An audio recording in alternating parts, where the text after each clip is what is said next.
أجمعين. اللهم صل على سيدنا محمد وعلى آل سيدنا محمد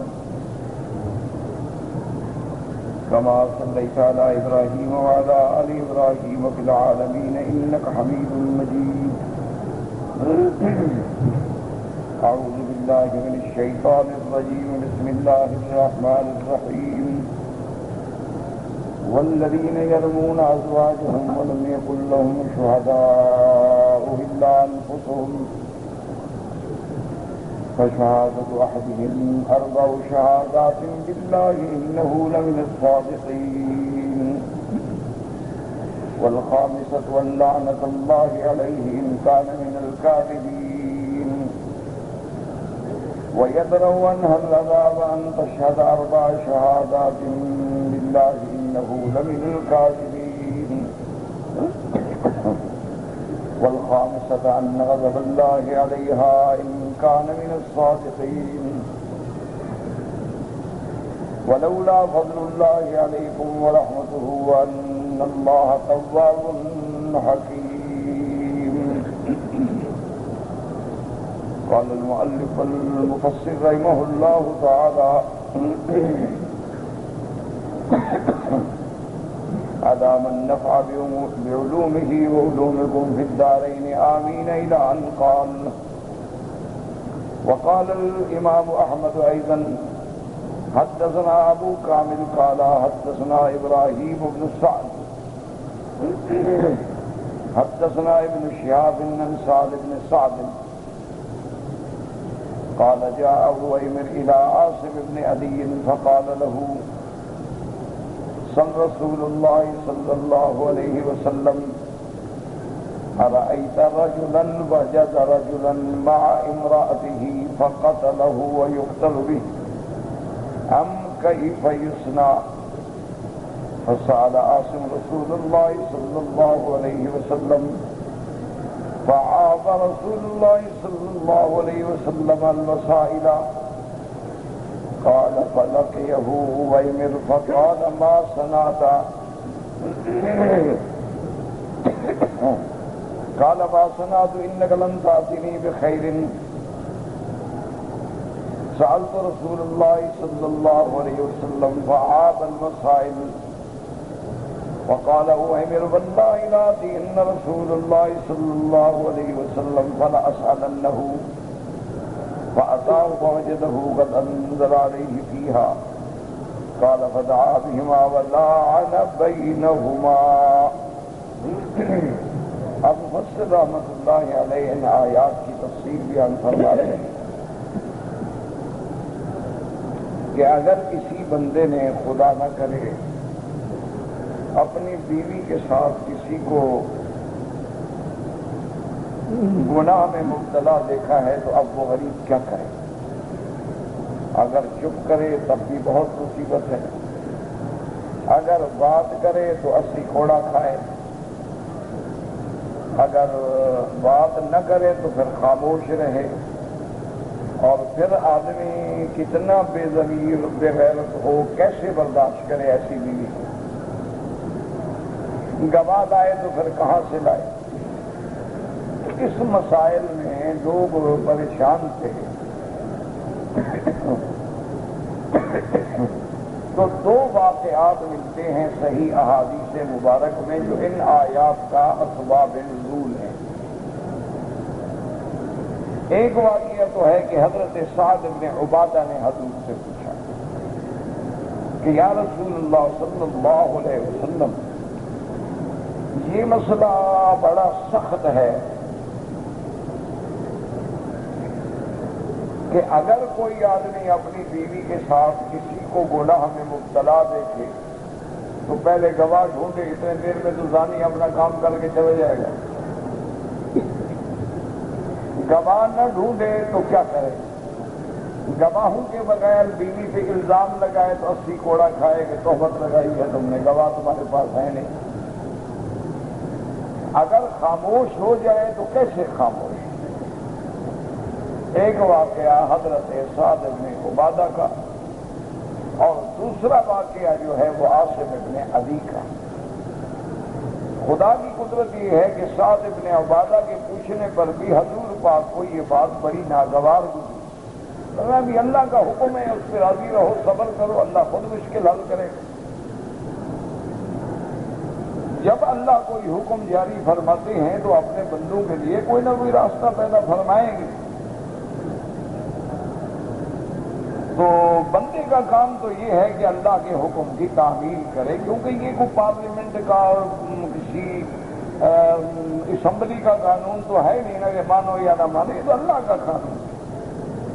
اللہ کے قانون میں اگر اور مگر کی تو گنجائش ہوتی ہی نہیں نا، کہ جب اللہ کا رسول فیصلہ کرتے تو بس سر تسلیم خم ہے جو مزاج یاد ہے۔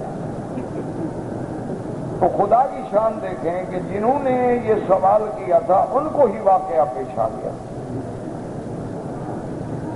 حضرت سعد ابن عبادہ نے پوچھا تو ان کے رشتہ دار، ان کے قبیلے کے آدمی ہلال ابن امیہ کو واقعہ پیش آ گیا۔ عاصم ابن عدی نے حضور سے یہی بات پوچھی تو ان کے رشتہ دار اویمر کو یہ واقعہ پیش آ گیا۔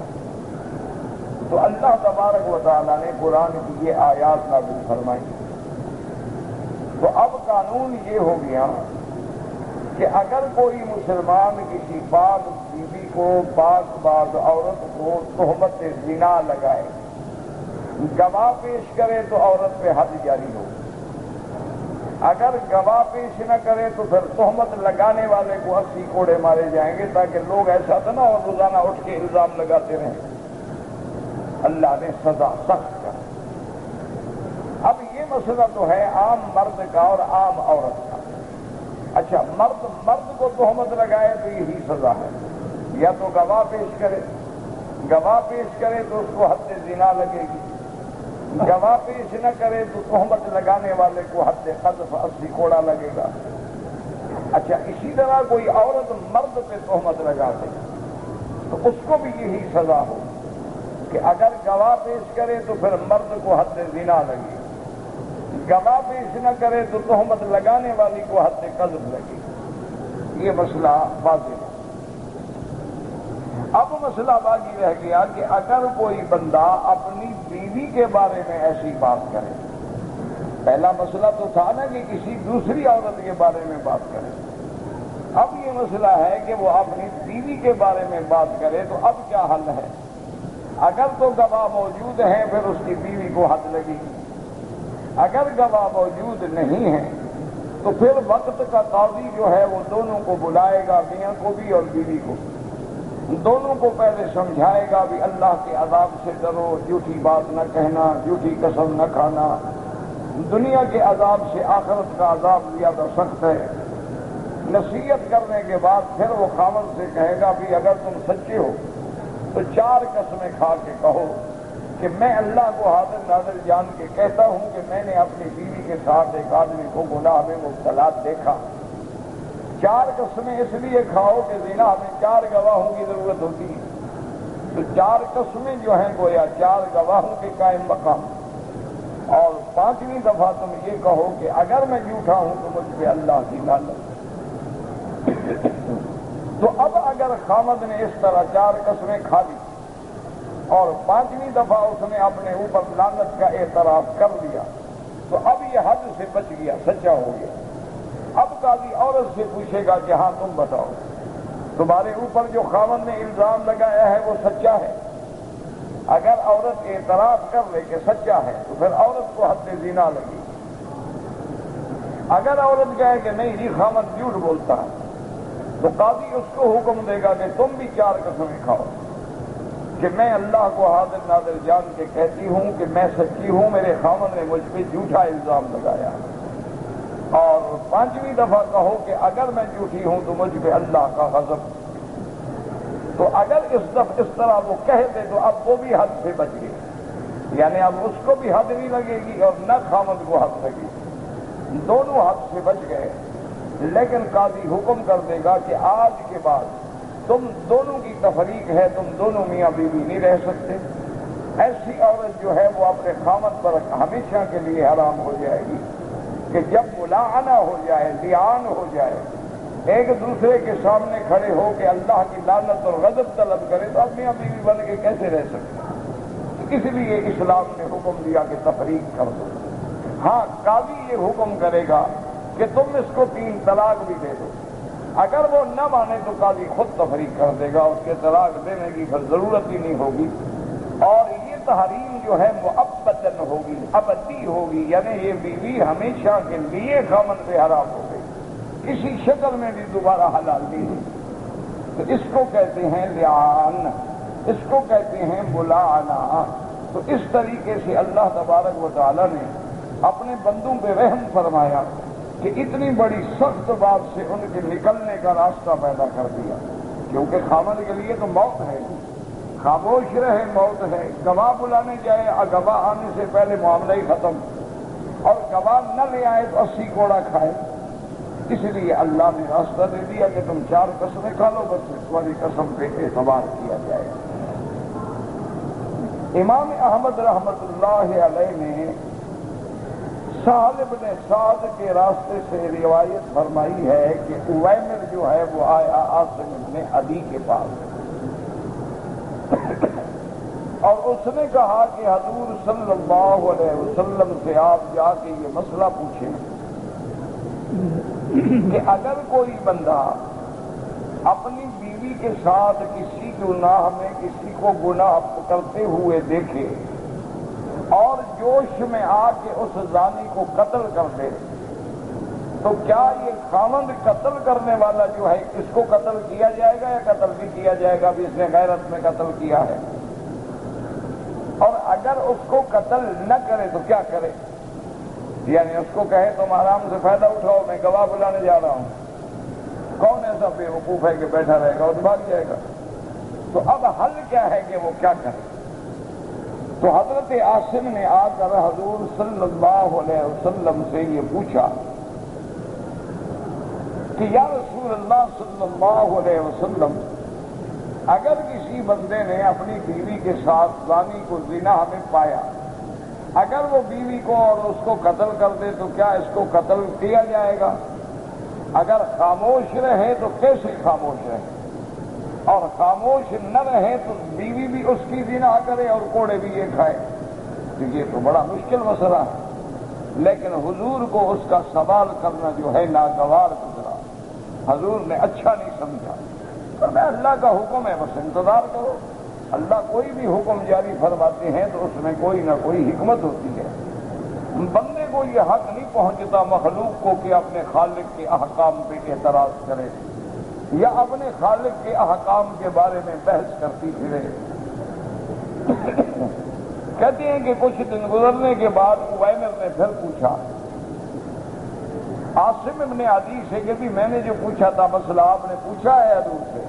انہوں نے کہا یار تم تو کبھی میرے لیے بھلائی لائے ہی نہیں، ایسا مسئلہ آپ نے میرے ذمہ لگایا کہ میں نے پوچھا، حضور ناراض ہو گئے۔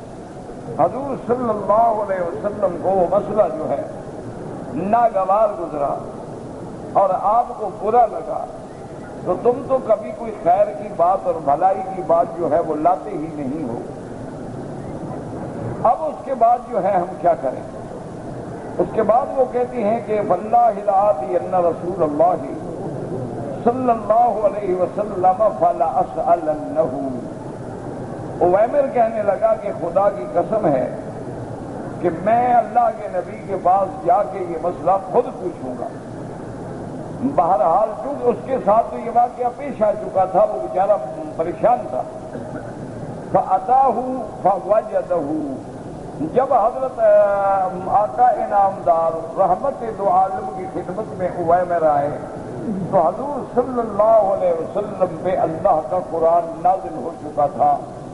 آپ نے ان کو بھی، اویمر کو بھی، اس کی بیوی کو بھی بلایا اور دونوں کے درمیان میں آپ نے لعان کرا دیا اور یہ بھی فرما دیا کہ دیکھو دنیا میں جھوٹ نہ بولو، جھوٹی قسم بھی نہ کھاؤ، اگر دنیا میں تمہیں تکلیف پہنچے تو دنیا کا عذاب آسان ہے لیکن آخرت کا عذاب بڑا سخت ہے۔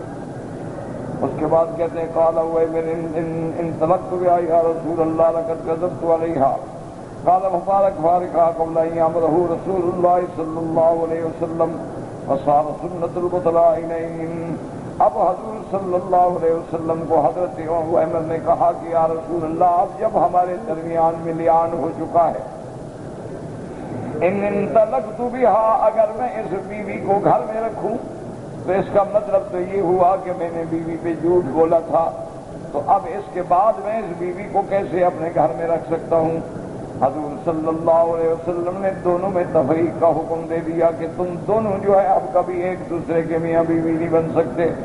تو اب متلاعنین کے بارے میں یہی حکم ہو گیا کہ جب میاں اور بیوی کے درمیان میں لعان ہو جائے تو ان کے درمیان میں تفریق کر دی جائے گی، وہ ابدی حرام ہو گئی۔ وقال رسول اللہ صلی اللہ علیہ وسلم ابصروها، حضور پاک نے فرمایا کہ جب بچہ پیدا ہو تو دیکھنا، ان جاءت بھی السماء اجلین عظیمۃ الیتین فلا ارواح الا كالصدقہ، اگر وہ بچہ ایسا پیدا ہو کہ اس کی آنکھیں جو ہیں وہ اجلین کہتے ہیں یعنی سرما آلود آنکھیں، اور یہ اپنا پیچھے کا جو حصہ ہے یہ بارہ ہو، فرمایا معلوم ہوگا کہ پھر اس نے سچ کہا تھا اویمر نے۔ وَإِن جَاءَتْ بِهِ أُحَيْمِرٌ، اگر وہ سرخی مائل ہو كَأَنَّهُ بَحْرَةٌ فَلَا أُرَاهُ إِلَّا كَاذِبًا، پھر معلوم یہ ہوتا ہے کہ خامد نے تہمت غلط لگائی ہے۔ وَجَاءَتْ بِهِ النَّاسِ الْمَكْرُوهُ، لیکن جب بچہ پیدا ہوا تو خدا کی قدرت ہے کہ وہ زانی کی شکل تھا۔ اخرجہ بالصحیحین وقیع الجماعتی الترمذی رحمہ اللہ تعالی علیہ، ورواه البخاری ايضا من طرق عن الزهري به، وقال حدثنا سليمان بن داود بن الربيع قال حدثنا فليح عن الزهري عن سعد بن سعد رضي الله عنه رسول الله صلى الله عليه وسلم قال يا رسول الله أرأيت رجلا رأى مع امرأته رجلا أيقتله فتقتلونه أم كيف يفعل، اور یہ بات بھی سمجھ لیں کہ اگر کوئی بندہ، کسی آدمی نے اپنی بیوی کے ساتھ کسی غیر مرد کو گناہ میں دیکھا اور قتل کر لیا تو دنیا میں تو قتل کی سزا قتل ملے گی، کیونکہ اللہ نے حکم نہیں دیا ہے کہ ہم قتل کر دیں، اللہ کا حکم ہے کہ لیان کر دو، اللہ کا حکم ہے چھوڑ دو، ہمیں قتل کرنے کی اجازت نہیں ہے کہ ہم کسی عورت کو قتل کر دیں یا کسی مرد کو قتل کر دیں، ان کو سزا دینے کا اختیار جو ہے وہ اللہ تبارک و تعالیٰ کا۔ اچھا، کسی ملک کے اندر اسلامی قانون ہے ہی نہیں تو وہاں بھی یہی حل ہوگا کہ ایسی گندی عورت کو گھر میں نہ رکھے، لیکن سزا کے معاملے کو اللہ پہ چھوڑ۔ یہ جو ہمارے ہاں جاہلیت کی رسمیں ہیں کہ کاری کو بنا دیتے ہیں، کاروکاری میں عورتوں کو قتل کر دیتے ہیں، یا جس بندے پہ تہمت لگے اس کو قتل کر دیتے ہیں، تو اسلام کہتا ہے ایسے بندے کو قتل کرو، ورنہ اس طرح تو راستہ کھل جائے گا، جو بھی چاہے گا اپنی بیوی پہ الزام لگایا اور بیوی کو قتل کر دی۔ بہرحال اگر کوئی آدمی واقعی سچا ہے، یعنی واقعتاً اس نے اپنی بیوی کے ساتھ کسی کو گناہ میں دیکھا ہے اور وہ برداشت نہیں کر سکا، غیرت مند آدمی تھا، غصے میں آیا قتل کر دیا، تو اسلام یہ کہتا ہے کہ دنیا میں تو اس کو قتل کی سزا ملے گی، لیکن آخرت میں اللہ قادر ہیں کہ غیرت کی وجہ سے اس کو معاف کر دیں گے، کیونکہ سب سے بڑے غیرت والے سیدنا محمد مصطفیٰ صلی اللہ علیہ وسلم، اور ان سے بڑے غیرت والی اللہ تعالی کی ذات ہے۔ اسی لیے رحمت دو عالم سیدنا محمد الرسول اللہ محبوب دو عالم اپنے گھر میں بیٹھے تھے، ایک صحابی نے آواز دی، حضور کو بلایا۔ خدا کی قدرت یہ ہے کہ دروازے پر جو ٹاٹ پڑا ہوا تھا اس میں جھریاں تھیں، وہ اللہ کا بندہ سامنے کھڑا ہو گیا۔ حضور صلی اللہ علیہ وسلم اتنے غصے میں آئے، آپ نے فرمایا عجیب لوگ ہو، کسی کے دروازے پہ آتے ہو، آواز دے کے پھر سامنے کھڑے ہو جاتے ہو تاکہ ہم اس سوراخ سے اس کی بیوی کو دیکھ لیں۔ آپ نے فرمایا اللہ کی قسم ہے، اگر میرے ہاتھ میں نیزہ ہوتا تو میں تیری آنکھ نکال دیتا کہ تم سامنے کیوں کھڑے ہوئے۔ حالانکہ وہ صحابی ہے، وہ پاک ہے، اس کے دل و دماغ میں بھی یہ خیال نہیں آ سکتا۔ اس لیے شریعت تعلیم دیتی ہے کہ اگر کسی بندے کے گھر میں آپ جائیں، دروازہ بند ہے تو دروازے کو کھٹکھٹانے کے بعد ایک طرف کھڑے ہوں، بالکل سامنے نہ کھڑے ہوں تاکہ اگر دروازہ کھلے تو گھر میں سب کچھ نظر آ جائے۔ اس لیے شریعت نے پابندی لگائی ہے کہ اگر کوئی بندہ کسی کو ناک کرے، دروازہ کھٹکھٹائے تو پھر سامنے کا تن نہ کھڑا ہو، ایک سائڈ میں کھڑا ہو، تاکہ اگر ہوا سے بھی دروازہ کھل جائے یا مرد نے آگے دروازہ کھولا، سامنے اس کی بیوی کھڑی ہو تو تم نے دیکھ لی، پھر دروازہ لگانے کا فائدہ کیا ہوا، پھر پردہ کرنے کا فائدہ کیا ہوا، یا گھر بنانے کا فائدہ کیا ہوا؟ اس لیے اسلام نے ایسی باتوں پر سختی سے تاکید۔ اسی طرح ایک واقعہ آتا ہے کہ میرے آقا رحمت دو عالم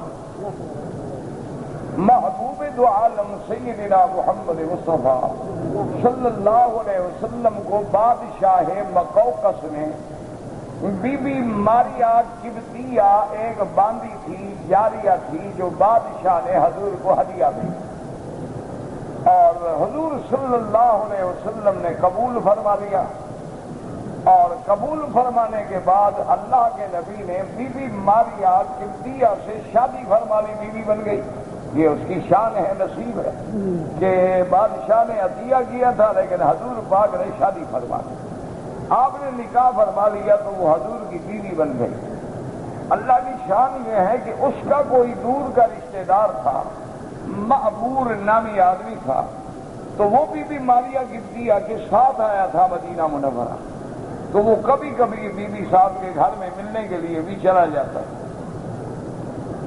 تو کسی آدمی نے حضور کو شکایت کی کہ یا رسول اللہ صلی اللہ علیہ وسلم، آپ کی اہلیہ محترمہ جو ہے ماریا قبطیہ، ان کے گھر میں ایک آدمی آتا ہے معبور، اور وہ اس وقت آتا ہے جب آپ اپنے گھر میں نہیں ہوتے، آپ کی عدم موجودگی میں آتا ہے۔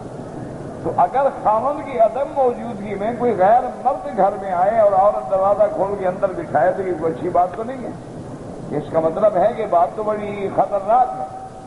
حضور صلی اللہ علیہ وسلم نے فرمایا کہ اچھا یہ بات، نے کہا ہاں یا رسول اللہ، ہم نے کئی دفعہ دیکھا ہے کہ وہ بندہ بی بی ماریا کے گھر میں جاتا اور جاتا بھی اس وقت ہے کہ جب آپ وہاں موجود نہیں ہوتے۔ تو اب دیکھیں یہ غیرت ہے محمد مصطفیٰ۔ حضور نے حضرت علی کو بلایا، آپ نے فرمایا کہ یا علی، ان کا حاضر یا فرمایا مجھے یہ خبر ملی ہے، جاؤ اس کو ڈھونڈو، فقتل ہو، قتل کر دو اس کو، کہ میرے گھر میں آتا ہے میری اجازت کے بغیر۔ آج کل تو خاوند خود کہتے ہیں جی مجھے تو کام ہے، آپ ذرا گھر میں بیٹھیں، بھابھی آپ کو انٹرٹین کر دے گی، اچھی پڑھی لکھی لڑکی، آپ بالکل فکر نہ کریں، میں آ جاؤں گا۔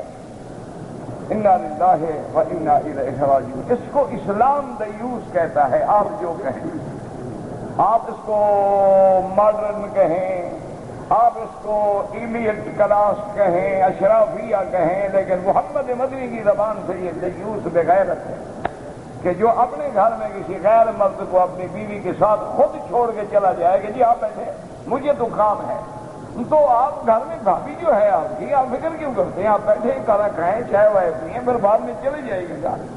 اسلام کی نظر میں یہ بغیرت ہے، اسلام کی نظر میں یہ دیوس ہے، اور اول مرحلہ میں یہ جنت میں بھی داخل نہیں ہوگا۔ باقی یہ ہے کہ تمہاری تہذیب میں جو مرضی آئے، اسی لیے اکبر الہ آبادی بیچارہ آپ نے وقت میں رو گیا تھا، اس نے کہا تھا کہ خدا کے فضل سے بیوی میاں دونوں معزز ہیں، اسے غصہ نہیں آتا، اسے غیرت نہیں آتا، تو اس لیے کہ دونوں بڑے لوگ ہیں نا، بڑے لوگوں کا تو پروٹوکول یہ ہے کہ میری بیوی اس کے ساتھ کھڑی ہو، اس کی بیوی میرے ساتھ کھڑی، پروٹوکول کا تقاضا یہ ہے۔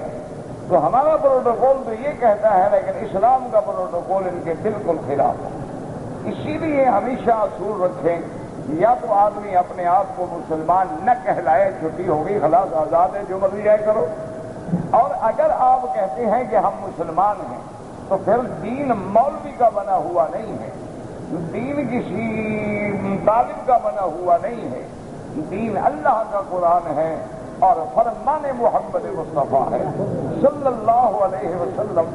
تو جب ہم نے لا الہ الا اللہ محمد الرسول اللہ پڑھ لیا ہے تو اب ہم اللہ اور اللہ کے رسول کے پابند ہیں، ان کے قوانین کے پابند ہیں، ان کے قوانین کی اطاعت ہم پہ لازم ہے، اور اگر ہم نہیں کریں گے تو ہم اسلام سے دور اور باغی شمار ہوں گے۔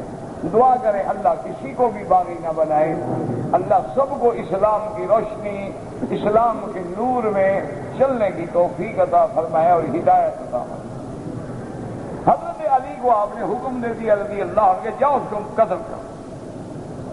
حضرت علی فرماتے ہیں کہ میں تلوار لے کے نکلا، میں نے لوگوں سے پوچھا تو انہوں نے کہا کہ فلاں انصاری کے باغ میں جاتا ہے، وہ وہاں بیٹھا رہتا ہے، پانی پیتا ہے، کھجوریں کھاتا ہے، وہی ہوگا۔ تو حضرت علی فرماتے ہیں کہ میں جب گیا تو وہ جو کنواں ہے نا، کنویں کی منڈیل پہ بیچارہ بیٹھا تھا۔ اچھا اس دور میں یہ دو کپڑے تو ہوتے نہیں تھے کہ نیچے پاجامہ ہو اور انڈر ویئر ہو اور اوپر قمیض ہو، تو بس ایک چادر ہوتی تھی، ایک لمبا کرتا ہوتا تھا۔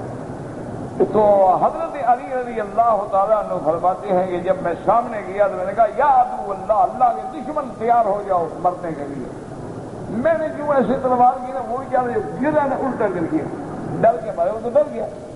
حضرت علی رضی اللہ تعالیٰ عنہ جیسا بہادر آدمی ہو پر تلوار ہاتھ میں ہو اور للکارے بھی کہ مرنے کے لیے تیار ہو جاؤ، تو بڑے بڑے آدمی جو ہے ان کی ہوا نکل جائے گی، تو اس بیچارے کی کیا طاقت۔ وہ غریب ایسے گرا۔ حضرت علی فرماتے ہیں جب وہ گرا تو وہ تو ننگا ہو گیا۔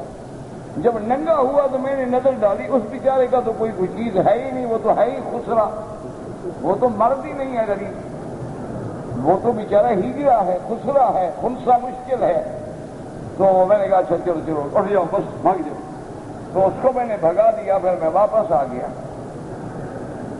حضور صلی اللہ علیہ وسلم نے فرمایا کہ ماذا صنعت یا علی، حضور انتظار میں بیٹھے تھے کہ حضرت علی تم نے کیا کیا؟ میں نے کہا یا رسول اللہ واقعہ یہ ہے، وہ بیچارہ تو مرد ہی نہیں ہے، وہ غریب تو ہے ہی کچھ نہیں، وہ تو خالی ہے، وہ تو خنسا مشکل ہے۔ آپ نے فرمایا احسنت علی، تم نے اچھا کیا، اگر بندے کو مار دیتے تو قیامت میں مجھ سے سوال، تم نے بہت اچھا کیا کہ اس کو قتل نہیں کیا۔ تو اس کا مطلب ہے کہ آنے والوں نے بلا وجہ تہمت لگائی تھی۔ تو پھر بی بی ماریہ نے بھی کہا کہ یا رسول اللہ یہ ابتدا سے ہی ہمارے گھر میں آتا تھا اور یہ بیچارہ تو خنسا ہے، یہ تو مرد ہے ہی نہیں ابھی، تو یہ تو گناہ کر ہی نہیں سکتا، اللہ نے اس کو گناہ کرنے کی طاقت ہی نہیں دی، اس لیے میں نے بھی اس کو کبھی اپنے گھر سے منع نہیں کیا۔ اس لیے ابتدائی اسلام میں خسرے جو تھے نا وہ لوگوں کے گھر میں آتے تھے، جنہیں تم ہیجڑے ویجڑے کہتے ہیں، خوشی کے موقع میں جو آتے ہیں نا، ہم پیسے مانگتے ہیں، ناچتے ہیں، یہ کرتے ہیں، وہ عربی میں اس کو خنسا مشکل بھی کہتے ہیں، خسرا بھی کہتے ہیں۔ یہ ابتدائی اسلام میں گھروں میں آتے تھے تو حضور نے منع نہیں فرمایا، لیکن اتفاق یہ ہوا کہ ایک دفعہ جب جنگ کا موقع آیا تو ایک خسرا جو تھا نا وہ ایک صحابی کے پاس آیا، کہنے لگا یار ہم دعا کر رہے ہیں، اللہ کرے کہ مسلمانوں کو اس جنگ میں فتح ہو جائے، اگر اللہ تم لوگوں کو فتح دے نا تو فلاں آدمی کی بیوی ہے نا تم اس کو ضرور حاصل کرنا، وہ بڑی خوبصورت ہے، وہ تو ایسی ہے اور ایسا قد ہے اور ایسی باڈی ہے اور ایسی شکل ہے اور ایسا اس نے نقشہ کھینچا کہ پورا گویا کہ عورت سامنے کھڑی۔ حضور کو جب پتہ لگا تو ہمیں آج کے بعد خبردار ان کو مت آنے دیا کرو گھر میں، یہ خود تو کچھ نہیں کر سکتے لیکن لوگوں کو تصویریں بنا کے تو دکھاتے رہتے ہیں۔ اس کے بعد حضور نے منع فرما دیا کہ ان کو گھر میں آنے مت دیا کرو، یہ غلط لوگ ہیں، یہ خود گناہ نہیں کر سکتے لیکن لوگوں کو گناہ کے لیے تیار کرتے ہیں، لوگوں کو گناہوں کے لیے اکساتے ہیں، تو اس لیے اسلام نے پابندی لگا دی۔ اسی لیے حکم ہے کہ اگر کوئی عورت ہے تو وہ اسلام کہتا ہے کہ عورت کے سامنے بھی بغیر کپڑوں کے غسل نہ کرے، کیونکہ وہ عورت ہے، لیکن جب اس کے بدن کو دیکھے گی تو جا کے دوسروں کو کہے گی کہ اس کا رنگ ایسا ہے اور باڈی ایسی ہے اور شکل ایسی ہے، تو اسلام اس کی بھی اجازت نہیں ہے۔ اسلام اتنا غیرت والا دین ہے، اتنے حیا والا دین ہے کہ اب اگر کسی عورت کے بچہ پیدا ہونے کا وقت ہے تو یہ موت و حیات کا وقت ہوتا ہے۔ بچہ پیدا ہونا کو مذاق نہیں ہوتی، یعنی یہ تخلیق کے مراحل سے عورت گزر رہی ہوتی ہے اور یہ موت و حیات کی کشمکش میں مبتلا ہوتی ہے۔ اسلام کہتے ہیں لیڈی ڈاکٹر کو بھی اجازت نہیں ہے کہ اس کو ننگا کر دے، سارے کپڑے کھول دے، صرف اتنا کپڑا ہٹائے جتنا اس کو ضرورت ہے، اس سے زیادہ کپڑا ہٹانے کی لیڈی ڈاکٹر کو بھی ضرورت نہیں، حالانکہ وہ عورت ہے اور مجبوری بھی ہے کہ ولادت ہو رہی ہے۔ یہ آج کل جو رواج ہے کہ کپڑے اتار دو اور نعوذ باللہ اور شوریاں پڑی ہوتی ہے، یہ تو بالکل گناہ ہے شریعت۔ کسی عورت کے بدن کو عورت کا دیکھنا جو ہے وہ بھی ناجائز۔ اسی طرح اسلام نے پابندی لگائی ہے کہ اگر تمہارے گھر کے قریب کوئی ہندو رہتے ہیں، اگر تمہارے گھر کے قریب کوئی مجوسی رہتے ہیں، سکھ رہتے ہیں، تو ان کی عورتوں کو بھی بغیر اس کے علیحدہ گھر میں نہ آنے دیا کرو، کیونکہ وہ کافرہ ہے، لہذا وہ بھی اجنبی مرد کے حکم میں ہیں، کیونکہ وہ بھی تمہارے کبھی خیر خواہ نہیں ہو سکتے، وہ کچھ بھی نہ کر سکیں تو تیرے گھر میں کوئی نہ کوئی مصیبت ضرور پیدا کر دیں گے۔ اسلام تو ایک با حیا دین ہے، اسلام ایک با غیرت مذہب ہے، اسلام کے اندر عزت و عصمت کا تحفظ ہے، اسلام کے اندر جو ہے چادر اور چار دیواری کا بہت بڑا اعزاز ہے۔ یہ تو ہماری بدقسمتی ہے کہ چند ایک واقعات ہوتے ہیں، ورنہ ابھی جو کترینہ کا طوفان آیا ہے جس میں ہزاروں آدمیوں کی لاشیں جو ہیں ابھی تک تو ملی ہی نہیں ہیں، اور ہزاروں لاشیں جو ہیں وہ پانی میں تیرتے تیرتے خدا جانے کہاں چلی گئی، اور لاکھوں مکانات جو ہیں وہ تباہ ہو گئے، اور لاکھوں لوگ جو ہیں وہ بے گھر اور بے در ہو گئے، اس حالت میں بھی وہاں جبر بالزنا ہوتا رہا، یعنی عذاب کے وقت میں بھی وہاں لوگوں نے معاف نہیں کیا، اس پر دری ہوتی رہی۔ اسی طرح جو آج کل سپر پاور کے ناز میں اپنے آپ کو چیمپئن سمجھتا ہے، وہاں ہر یعنی ایک منٹ میں ایک عورت کی بے عزتی ہوتی ہے جبرن، یعنی جو وہاں کی رپورٹ ہے وہ رپورٹ یہ بتاتی ہے کہ ایک منٹ میں ایک عورت کی عصمت لوٹی جاتی ہے، لیکن وہاں کوئی این جی اوز نہیں بولتی۔ مسلمانوں کی کوئی بات ہاتھ آ جائے تو طوفان بنا دیں گے تاکہ اسلام کو بدنام کیا جا سکے، مسلمانوں کو بدنام کیا جا سکے، ورنہ ان کے اپنے اعمال کا یہ عالم ہے کہ اگر بجلی بند ہو تو ڈاکے شروع ہو جاتے ہیں، طوفان آ جائے عصمت دری شروع ہو جاتی ہے۔ یہ مہذب معاشرے ہیں، اٹھا کر پھینک دو باہر گلی میں۔ نئی تہذیب کے انڈے ہیں گندے، اصل تہذیب جو ہے وہ تہذیب محمد مصطفیٰ ہے، اصل تہذیب جو ہے وہ تہذیب اسلام ہے، اصل تہذیب جو ہے وہ تہذیب قرآن ہے، کہ قرآن یہ حکم دیتا ہے، اندازہ کرو کہ اگر تمہاری کافروں سے جنگ ہو گئی اور اللہ نے تمہیں فتح دے دی ہے اور ان کا مال غنیمت ہے، ان کی عورتیں اور لڑکیاں جو ہیں وہ باقاعدہ مملوکہ ہیں، لونڈیاں ہیں، جاریہ ہیں، لیکن اسلام کہتا ہے خبردار اگر ان کی عورت کوئی حاملہ ہے تو تم اس سے جس مجاہد کے حصے میں آئے وہ جمع نہیں کر سکتا جب تک کہ وضع حمل نہ ہو جائے، تاکہ تم کسی دوسرے کے درخت کو پانی لگانے کی کوشش نہ کرو۔ اسی طرح اگر حکم ہے کہ وہ حاملہ نہیں ہے اور تمہارے حصے میں آئی ہے، اللہ نے تمہارے لیے حلال کر دی ہے، لیکن پھر بھی تم اس کے ساتھ ملاقات نہیں کر سکتے ہو جب تک کہ ایک حیض آنے کے بعد حیض سے پاک نہ ہو جائے، تاکہ تسلی ہو جائے کہ اس کے پیٹ میں کسی اور کا نطفہ تو نہیں۔ یعنی اسلام ان کی بھی حفاظت کر رہا ہے، اسلام ان کا بھی تحفظ کر رہا ہے، اسلام کافروں کے نطفے کی بھی محافظت کر رہا ہے کہ ان کے نسب کو بگاڑ پیدا نہ کرو، ان کے نسب کے اندر جو ہے دوسرے کے اولاد کو تم اپنے پانی پہنچا کے ان کے نسب میں اختلاط کا ذریعہ نہ بنو۔ اس لیے اسلام تو کافروں کی عزت کا بھی محافظ ہے۔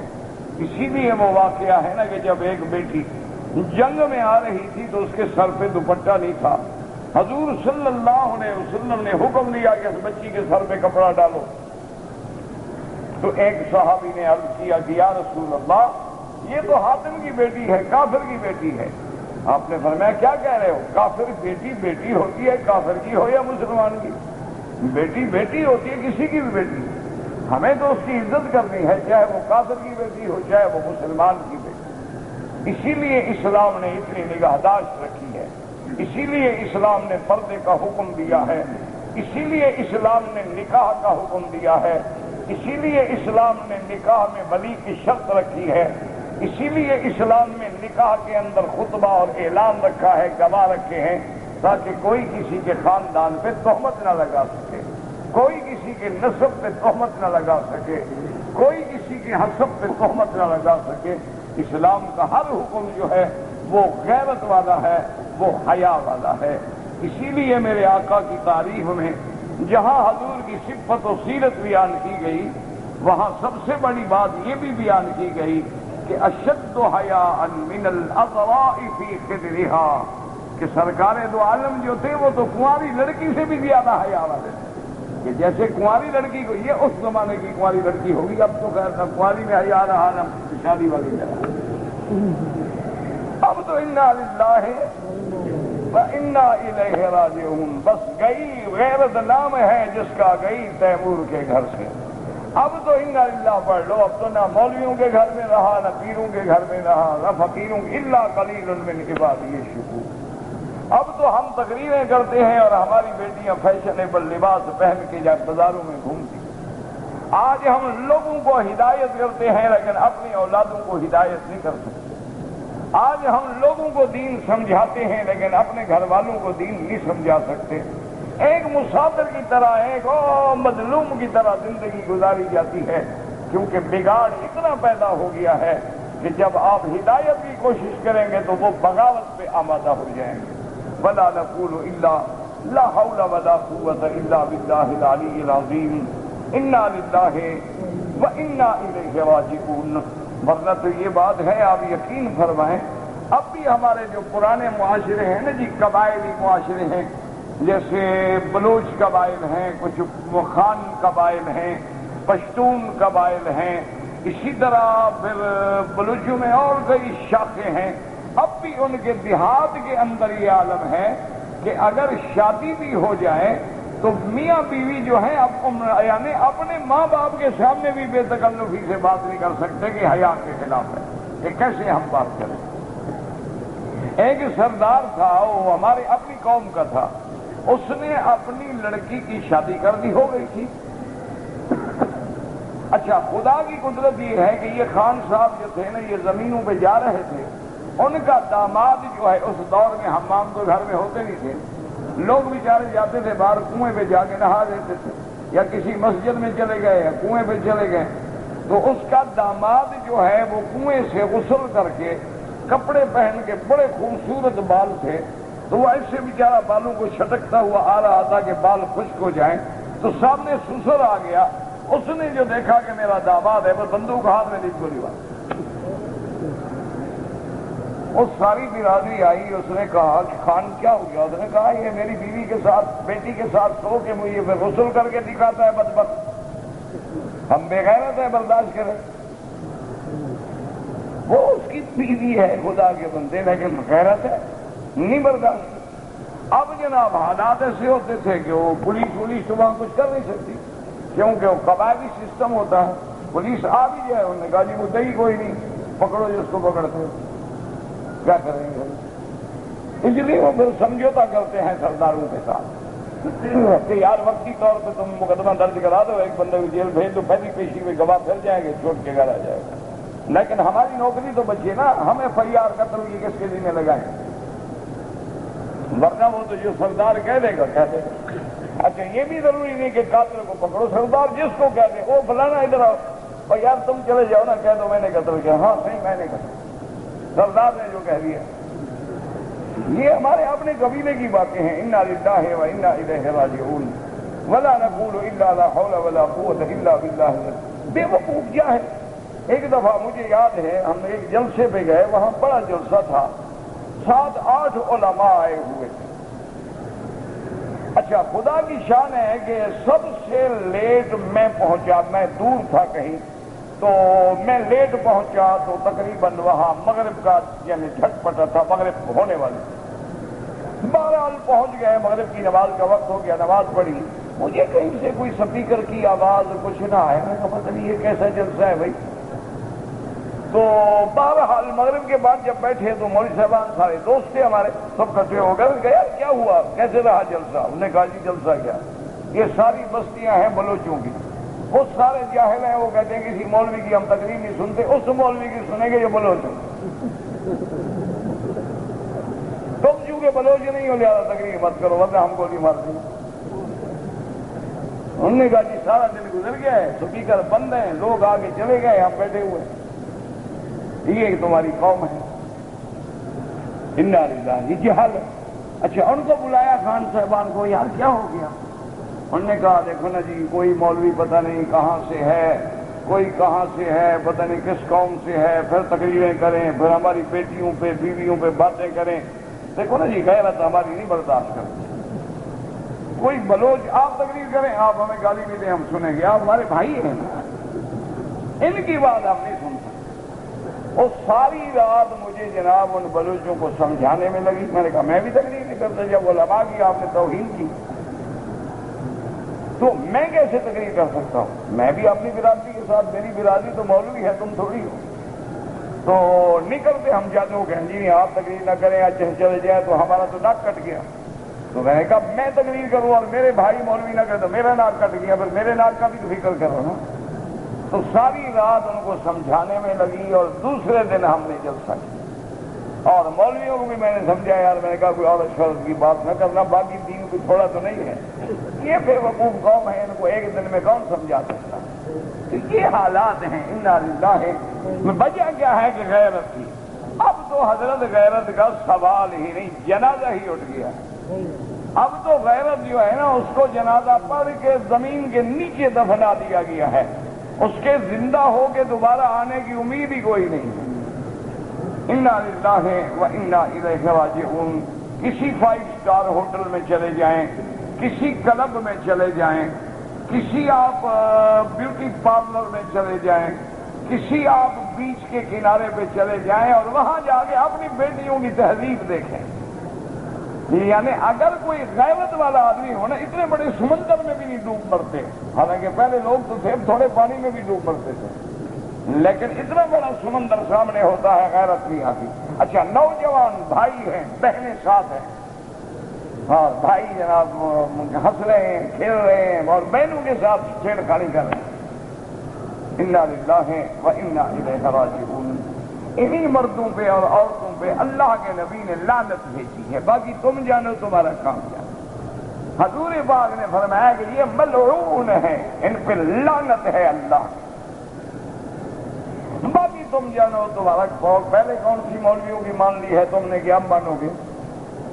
لیکن ایک وقت یاد رکھو، ایک دن ایسا آتا ہے جب ماننا پڑتا ہے، جب جبریل آئے گا نا اسرائیل حروف کھینچنے کے لیے، اس وقت کہیں گے ہاں یار مولوی ٹھیک ہے، او ہائے کاش ہم نے بات، لیکن فائدہ کچھ بھی نہیں ہوگا۔ تو اس لیے اللہ پاک کے نبی نے فرمایا کہ ایسا سوال نہ کیا کرو، اگر ایسا سوال کرو گے تو پھر تمہارے لیے مسائل پیدا ہوں۔ اللہ سے دعا کریں، آپ میرے لیے، میں آپ کے لیے، کہ اللہ ہم سب کی بیماریاں دور فرما دے۔ اللہم اشفنا واشف مرضانا ومرضى من اوصانا واستوصانا ومرضى المسلمين۔ اللہم انا نعوذ بک عن البرص والجذام وعن سیئ الاسقام۔ اور دعا کریں اللہ عالم اسلام کی حفاظت فرما، اللہ مسلمانوں کی جان مال آبرو عزت کی حفاظت فرما۔ اللہ اکبر۔ تو دعا کیا کرو، مسافر ہو، اللہ کے مہمان ہو، اللہ کے دروازے پہ آئے ہو تو اللہ اپنے مہمانوں کو رسوا نہیں کرتے، وہ جو دل سے مانگے مل جاتا ہے، لیکن مانگنے والے تو بنو نا۔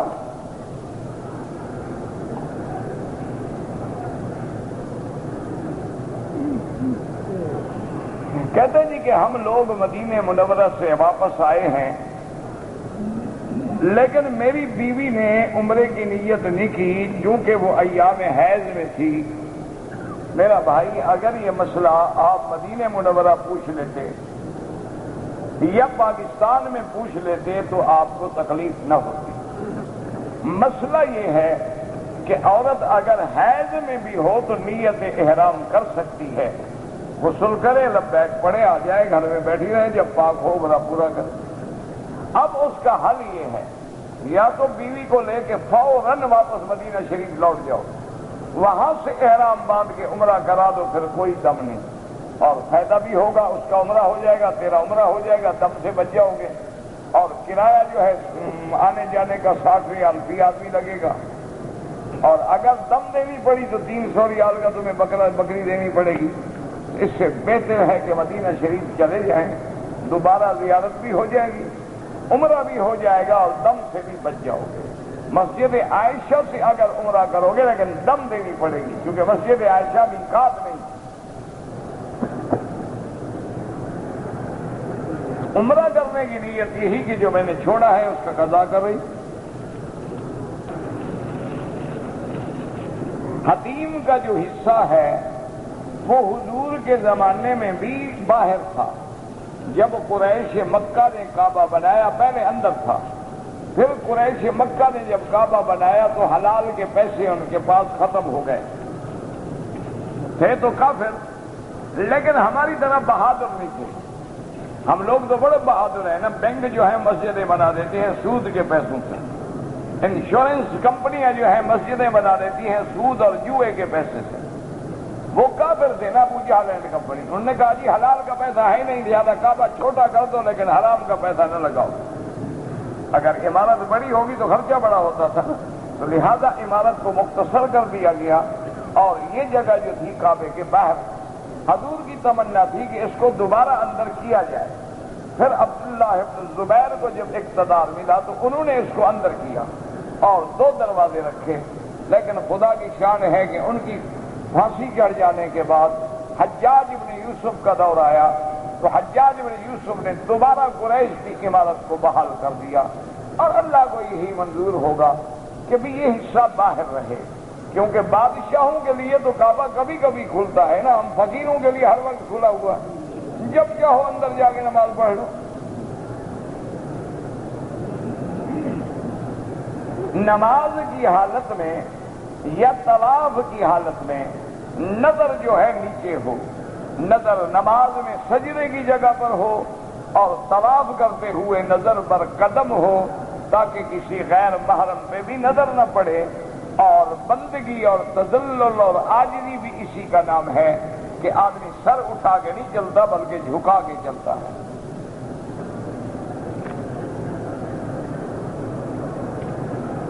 مدینہ منورہ سے واپسی پہ احرام نہیں باندھا، وجہ بھی کوئی نہیں تھی، تو واپس جا کے احرام باندھ گیا. وہی مسئلہ ہے جو پہلے کہا. میں نے جدے سے احرام باندھا تھا عمرے کا، میں نے طواف بھی کیا، صفا مروہ بھی دوڑا، لیکن بال نہیں کٹائے اور کپڑے پہن لیے کیونکہ مجھے بخار تھا. آخر اتنا بخار میں تم نے طواف بھی کر لیا، صفا مروہ بھی کر لیا، کوئی ایسی تکلیف تو نہیں تھی نا کہ باقی بیٹھ کے بال کٹانا تمہارے لیے مشکل ہو گیا. اب بال بھی کٹاؤ اور ایک بکری دم بھی دو، انشاءاللہ آئندہ کبھی بخار نہیں ہوگا. اگر ہو تو مجھے بتانا. آئندہ اگر تمہیں بخار ہو جائے نا صفا مروہ دوڑتے ہوئے، ایک بکری دو، 300 ریال نکلے گا، ساری بیماری ٹھیک ہو جائے گی. اسی لیے یہاں پر ایک ڈاکٹر ہے، میرے دوست ہیں،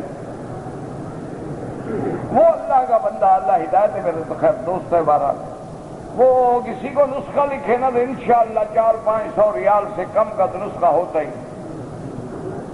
ایک دن میں اکیلے بیٹھے تھے، میں نے کہا یار خدا کا خوف کرو، اتنا مہنگا نسخہ لکھتے ہو، اس میں جو کام کی دوا ہے وہ ایک ہے اور وہ ساری 20 ریال کی. باقی تم نے ایسے دنیا جہان کا اینٹی الرجی بھی دے دو اور اینٹی سیپٹک بھی دے دو اور وٹامن بھی دے دو اور وٹامن سی بھی دے دو اور منرل بھی دے دو اور ہارمون کی کیا ہے یار. خدا کا خوف کرو، اللہ کو بھی تو جان دینی. اس نے کہا مکی صاحب اللہ کو جان دینی ہے، ان لوگوں کو سستا نسخہ دو. کہتے ہیں ڈاکٹر نالائق ہے، ان کے پاس پیسہ ہے، جب تک ان کو دھکا نہ لگے نا کہتے ہیں ڈاکٹر یار کو 10 ریال کی دوائی دے دی. یہ کیسا؟ اس لیے ان کو نسخہ ٹکا کے لکھنا پڑتا ہے کہ 500,000 ریال جیب سے کھلے گا، صبح تک انشاءاللہ یہ ٹھیک ہوگا. تو میں نے کہا چلو کسی بڑے آدمی کو دیکھ کے ذکر کیا کرو، غریبوں پر تو رحم کرو. غریب لوگوں کو جو 500 ریال کا، اس نے کہا جو عادت ہو گئی ہاتھ چل پڑتا ہے کیا کروں. کہتے ہاتھ کو تھوڑا کنٹرول دو.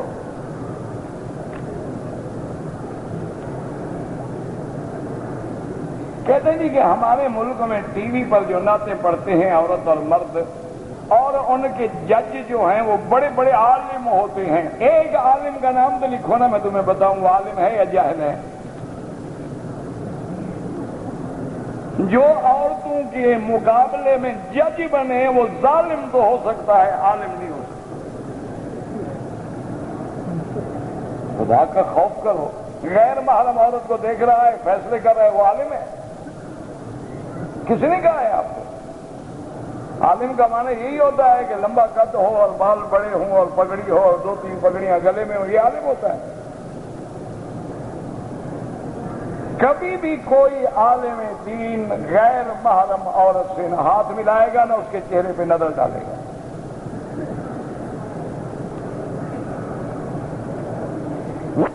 حمل میں ہو تو خاوند کب تک اپنی بیوی سے ہم بستری کر سکتا ہے؟ ہر وقت کر سکتا. اگر ڈاکٹروں نے منع نہیں کیا، اسلام منع نہیں کرتا. اگر اس میں کوئی نقص ہے تو منع کر دیں، الگ بات. اسلام میں کوئی منع نہیں. ناف بندی کا کوئی حکم نہیں. یہ تو لوگوں نے بنائی ہوئی ہے.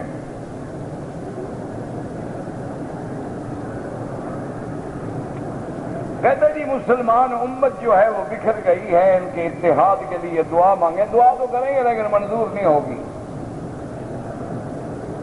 جب حضور پاک نے دعا مانگی تو اللہ نے فرمایا نہیں، یہ تو چلے گا جھگڑا.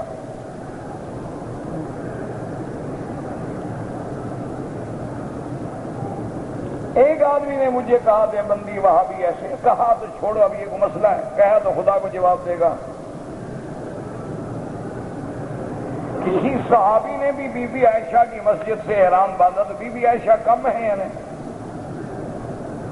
پہلے یہ بتاؤ بی بی عائشہ صحابیہ ہیں کہ نہیں؟ تو ان کا احرام باندھنا اپنے منشے سے تھا یا حکم خدا سے تھا؟ اگر حکم خدا سے تھا تو کیا حضور نے یہ بھی فرمایا تھا صرف تمہارے لیے حکم ہے پھر اور کوئی نہ کرے؟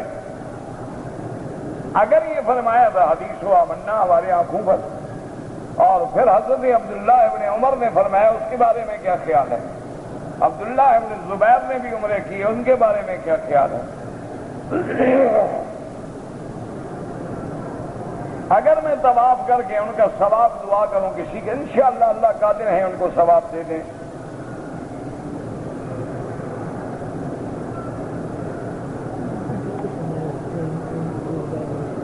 بہرحال میں نے اثر کو الگ سے لکھا تھا، اللہ ہدایت دے، کوئی غلط لکھا تھا ہم نے بتا دیا بس.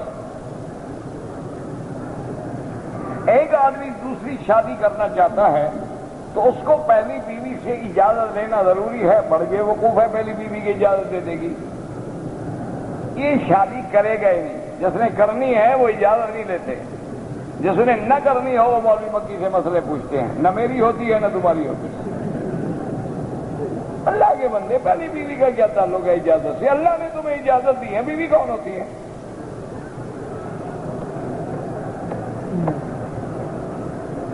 میرے والدین نے میرا عقیقہ نہیں کیا، کیا ہو گیا؟ اور کون سی تم نے ساری سنتیں پوری کر لی ہیں کہ ایک سنت رہ گئی؟ نہیں کیا تو نہیں کیا بس.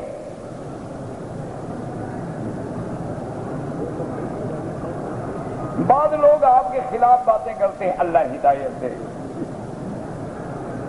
میں ہمیشہ آپ کی صحت کے لیے دعا کرتا ہوں، اللہ آپ کو خوش رکھے. جزاکم اللہ خیر الجزا. یہی تو آپ لوگوں کی دعا ہے کہ میں چل رہا ہوں، ورنہ تو میرے حالات جو ہیں، میرے گناہ، میری ظاہری باطنی زندگی کی پریشانیاں ایک گھنٹہ بھی زندہ نہ رہتے. یہ آپ لوگوں کی دعائیں ہیں کہ اللہ کام لے رہا ہے. اور وہ چاہے تو لکڑی سے بھی کام لے لے، وہ چاہے تو چمڑی سے بھی کام لے لے. کہتے جی کہ مدینہ منورہ میں عورتوں کے لیے بہت اچھا انتظام ہے. اگر مکے میں بھی ایسے باپردہ انتظام ہو جائے. مدینے میں طواف نہیں ہوتا نا جی.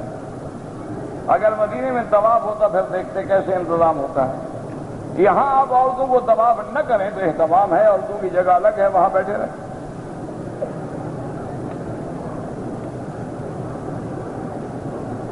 عورت احرام کی حالت میں چہرے پہ کپڑا لگے نہ لگے، لیکن اگر غیر مرد سامنے ہے تو پھر لگ بھی جائے تو کوئی حرج نہیں.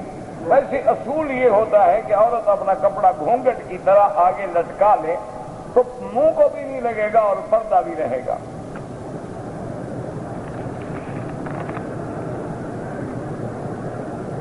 ایک نماز پڑھو گے تو 1 لاکھ. ایک نماز کا معنی 4 رکعت ہے تو ہر رکعت پر 1 لاکھ کا ثواب ملے گا.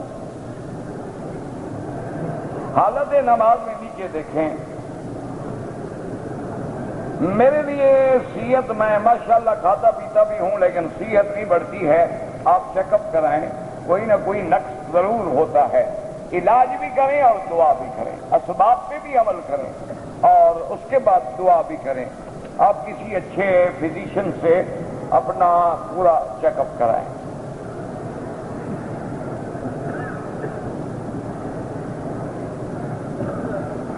کہتے جی کہ میں مسافر تھا، راستے میں جب آیا تو نماز کھڑی تھی، اب مجھے پتہ نہیں کہ امام مقیم ہے یا غیر مقیم ہے، تو بہرحال گزارش یہ ہے کہ تو آپ کا اندازہ ہونا چاہیے نا کہ اگر اذان ہوئی ہے، اس مسجد میں باقاعدہ جماعت ہوتی ہے اور اسی مصلی محراب میں کھڑے ہو کے امام پڑھا رہا ہے، صاف بات ہے مقیم ہے، اور اگر نماز ہو گئی اور جماعتیں ہو رہی ہیں، صاف بات ہے کہ مسافر ہیں۔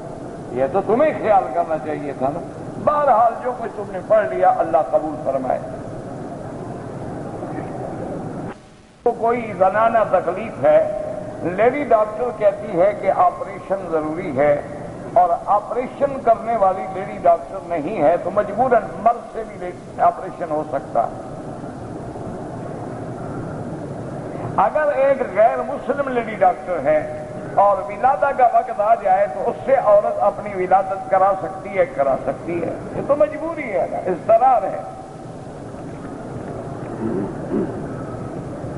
میرے 2 بچے ہیں اور 1 بچی ہے، میں بیوی کا آپریشن کرا کے بچے روکنا چاہتا ہوں، بالکل حرام ہے اور اللہ کی تقدیر سے لڑنا چاہتے ہو۔ اگر اللہ نے تمہارے اور بچے لکھے ہیں، تم کون ہو روکنے والے؟ اللہ نے لکھا ہے تو تمہیں اور شادی کر کے بھی ہو جائیں گے، یہ تو تمہارے بالکل روکنا، آپریشن کرانا حرام ہے۔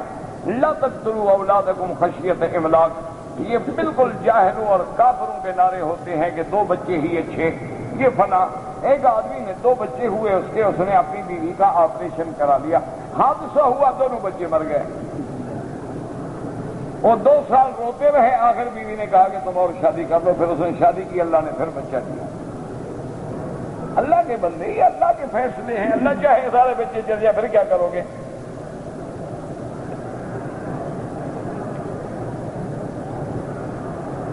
ایک آدمی 1 لاکھ ریال زیادہ لے کے بھاگ گیا ہے، پریشان ہوں، اللہ سے دعا کرو اللہ مدد کرے۔ یہ تو بابا ایک آدمی کا غم نہیں ہے، تو سینکڑوں لوگوں کے غم ہیں۔ لوگ آتے ہیں پیسے کھا کے بھاگ جاتے ہیں، انا للہ و انا الیہ راجعون۔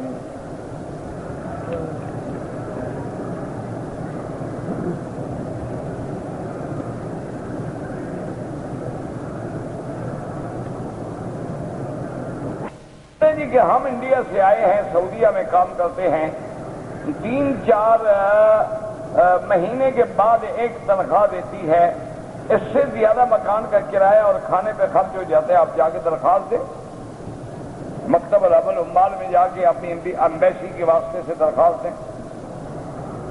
سسر نعوذ باللہ اپنی بہو سے زنا کرے، انا للہ، تو بیٹے کی نکاح بھی ختم ہو گیا۔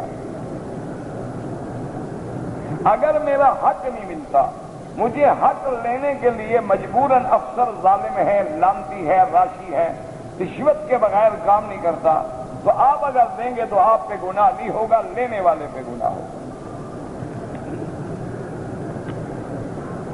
والد اگر زندہ ہے، اپنی جائیداد زندگی میں تقسیم کرنا چاہے، بیویاں تو فوت ہو گئی ہیں، تو بہرحال وہ اپنا لکھ کے اب جو اس کے عزیز ہیں، والد ہیں، والدہ ہیں، بھائی ہیں، بیٹیاں ہیں، مدرسے میں جا کے کسی بھی وراثت کے عالم سے میراث کا فتویٰ لے لے، اس کے مطابق تقسیم کرے۔ لیکن ایک بات یاد رکھو، مرنے تک اپنے نام بھی جائیداد رکھنا۔ اگر مرنے سے پہلے آپ نے زندگی میں ساری اولاد کو دے دی تو انشاءاللہ آپ 4تھے دن گھر سے باہر ہوں گے۔ یہ اس وقت تک اولاد کھڑی ہے جب تک زمین تمہارے نام ہے۔ جس دن زمین ان کے نام ہو گئی نا، انشاءاللہ تمہیں چھٹی۔ اچھا، یورپ میں تو اولڈ ہاؤس ہوتے ہیں، یہاں تو وہ بھی نہیں، کہاں مرو گے؟ بالکل فتویٰ لے لو، وصیت لکھ کے رکھ دو کہ یہ شریعت ہے، اس کے مطابق میرے مرنے کے بعد جائیداد تقسیم ہو۔ اس پہ گواہ بنا لو، جمع کرا دو، بڑے آدمیوں کے پاس دے دو، مرنے کے بعد اس کے مطابق تقسیم ہو جائے۔ جب تک زندہ رہو اپنا حق باقی رکھو، ورنہ آج کل اولاد، بس دعا کرو اللہ سب کی اولادوں کو اچھا بنائے۔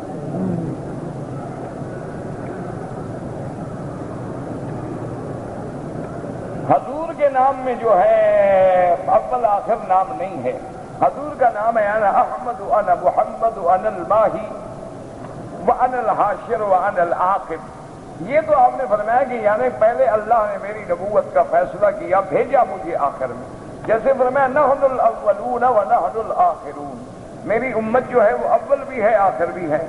صحابہ نے پوچھا کیسے اول؟ فرمایا جنت میں سب سے پہلے میری امت جائے گی، تو نحن الاولون ہو گئے، اور آخر ایسے ہوئے کہ سب کے بعد میں آئے ہیں۔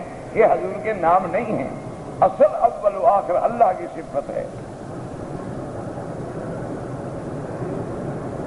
آصف برقیہ جو ہے جس نے ملکہ سبا کا تخت جو ہے 1 منٹ میں لا دیا تھا، وہ کون تھا؟ میرا کوئی رشتہ دار تھا؟ نہ، میرا عزیز تھا، رشتہ دار تھا، مجھے ملتا تھا۔ کتابوں میں لکھا ہوا ہے آصف برقیہ اللہ کا ایک بندہ تھا، بات ختم ہو گئی۔ یہ اس کو ڈھونڈنے جائے گا۔ اچھا مولانا بشیر اختر صاحب بہت اللہ مغفرت فرمائے، اللہ مغفر ورحمہ وتجاوز عنہ۔ یہ ہمارے بہت پرانے ساتھی تعلق کا ہمارے علاقے سے تھے، اللہ ان کی مغفرت فرما، اللہ مغفر ورحمہ وتجاوز عنہ۔ اللہ ان کے پسماندگان کو صبر جمیل عطا فرما، اور ان کی قبروں کو باغ جنت